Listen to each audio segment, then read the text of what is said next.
Mga kapuso!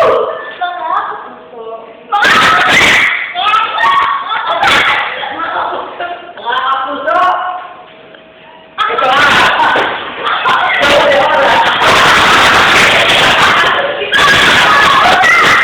Nagsisimula mo ang ating mga balita, mga tagapagbalita. Ay, nga, tama! Tama! Kaya mga ba, may nakita daw na isang estudyante sa Baliw University na naka-uniform. Ay, ito pa rin ha! Isang balita, isang buntis na una, anak, umong.